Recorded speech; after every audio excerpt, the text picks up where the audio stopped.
सभी लोगों को नमस्ते। कैसे हो? उम्मीद करते बहुत अच्छे होंगे।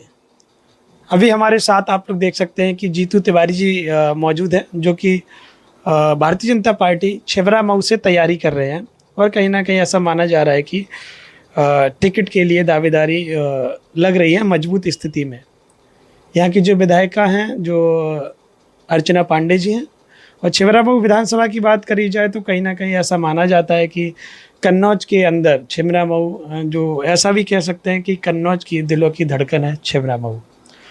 आज हम बात करेंगे जीतू तिवारी जी से और जानेंगे कि भारतीय जनता पार्टी के क्या हालचाल हैं और प्रदेश में जो सरकार चल रही है 9 साल से कैसा प्रभाव है, और छिबरा मऊ कन्नौज के अंदर भारतीय जनता पार्टी क्या सोचती है, वो सभी चर्चा करेंगे। बहुत बहुत स्वागत है आपका।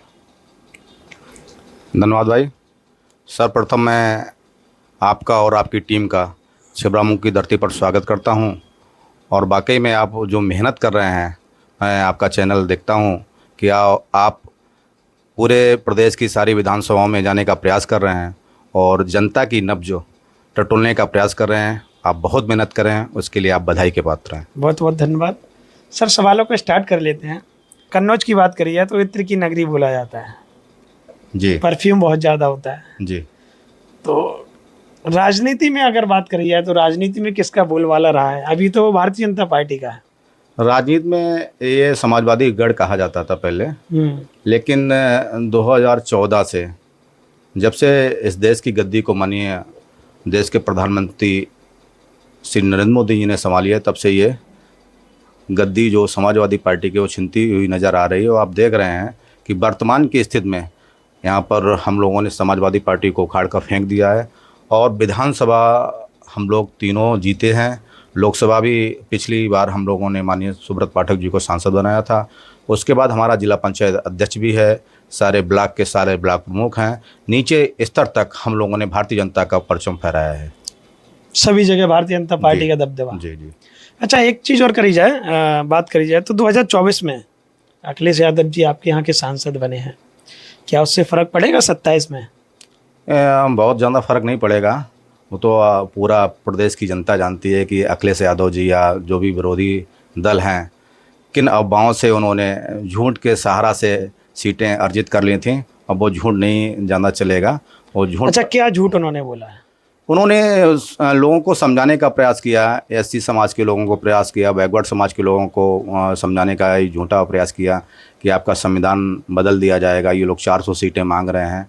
ये सब अब लोगों की समझ में आ गया है कि वाकई में एससी समाज और बैकवर्ड समाज की जो वाकई में जो चिंतन जो करता है वो कौन सी पार्टी है, भारतीय जनता पार्टी है या समाजवादी पार्टी। उसी हिसाब से सभी पार्टियों के लिए हमारा जो बैकवर्ड और ऐसी समाज का जो वो लोग हैं, हाँ, जो भ्रमित हुआ था, वो अब पूरा खुलकर भारतीय जनता पार्टी को वोट करेंगे 2027 में। जी। कन्नौज की क्या स्थिति रहेगी? तीनों पर भाजपा है और आप भी टिकट की दावेदारी कर रहे हैं छिबरा मऊ के अंदर। मैं पार्टी की जो भी आदेश होगा उसका पालन करूंगा। मैं तो ये चाहता हूं कि 27 में पुनः तीसरी बार योगी जी सत्ता में काबिज हों, क्योंकि इस देश के लिए मोदी और प्रदेश के लिए योगी बहुत ज़रूरी है। देश के लिए मोदी और प्रदेश के लिए योगी। जी जी।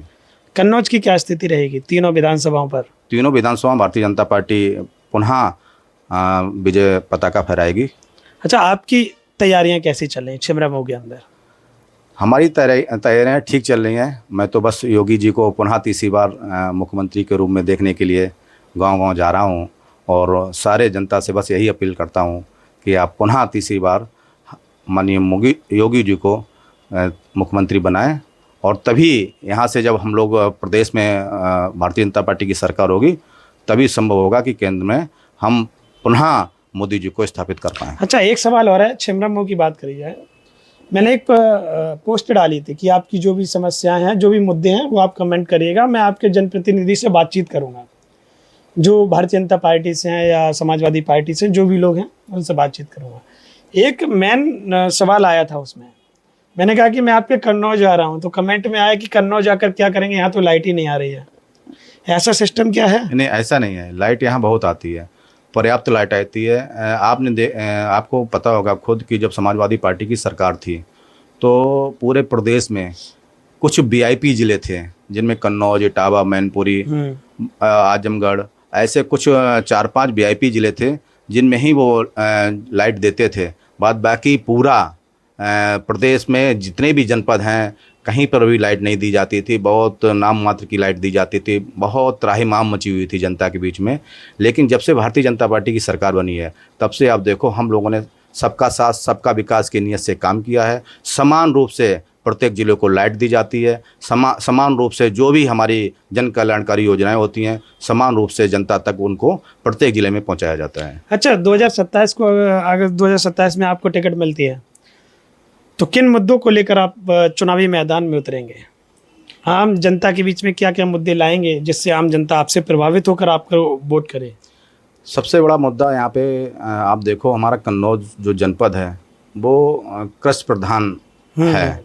यहाँ पर आलू की बहुत बड़ी पैदावार होती है और आलू के लिए यहाँ पर आज तक किसी भी सरकार ने कोई भी उद्योग नहीं लगा पाया है। अगर यहाँ पर आलू आधारित कोई उद्योग लग जाता है तो हम लोग कहीं न कहीं हमारा किसान मजबूत होगा और जब किसान मजबूत होगा तो हमारा ज़िला भी खुशहाल होगा। अभी आपके छिबरामऊ में किसानों से बातचीत की थी मैंने थोड़ी देर पहले।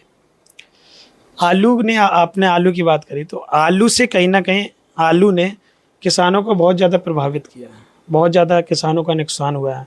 बता रहे हैं कि 100 रुपये का बोरा भी नहीं जा रहा है। यहीं आपके पास में गुरसागंज में मैंने आम जनता से बातचीत करी थी। हाँ बिल्कुल ठीक कह रहे हैं आप। आज की स्थिति तो यही है।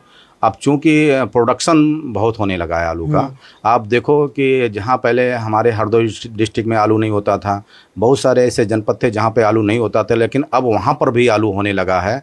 तो जब प्रोडक्शन अधिक होगा और खपत कम होगी तो यही हाल होगा। इसीलिए हम अगर पार्टी ने मुझे मौका दिया और मौका ना दिया तब भी हम यही प्रयास करेंगे कोई आलू आधारित उद्योग हमारे जनपद में लग जाए जिससे हमारे किसानों के आंसू पुछ पाएँ, किसानों के आंसू पहुँच पाए। जी जी।